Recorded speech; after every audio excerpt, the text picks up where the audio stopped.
ஒரு அப்பா அவர் என்ன பண்றாரு, எப்ப பார்த்தாலும் தன்னுடைய பையனை குறை சொல்லிட்டே இருப்பார்.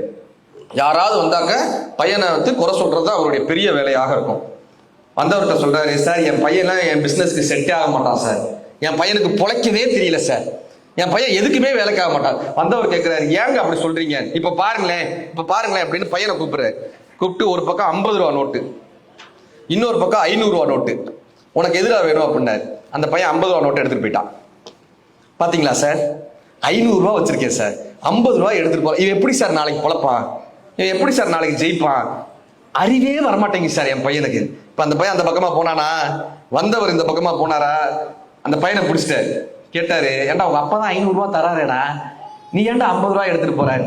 அவன் சொன்னா, அங்கிள் இந்த விளையாட்டு அவர் தினம் விளையாடுவாரு, தினம் என்னை யார்ட்டையாவது திட்டணுன்றதுக்காக, என்னை மட்டப்படுத்தணுன்றதுக்காக தினம் யாரு வந்தாலுமே என்னை கூப்பிட்டு ஒரு பக்கம் 50 ரூபா வைப்பாரு, இன்னொரு பக்கம் 500 ரூபா வைப்பாரு. நான் என்னைக்கு 500 ரூபாய் எடுக்கிறேனோ அன்னைக்கு இந்த விளையாட்டு முடிஞ்சு போயிடும். நான் 2 வருஷம் 50 ரூபாயா எடுத்துக்கிட்டேன். என்னைக்கு 500 ரூபாய தொடுறேனோ அன்னைக்கு விளையாட்டு முடிஞ்சு போகும்னா. இதுதான் லேட்டரல் திங்கிங், வித்தியாசமாக சிந்தித்தல்.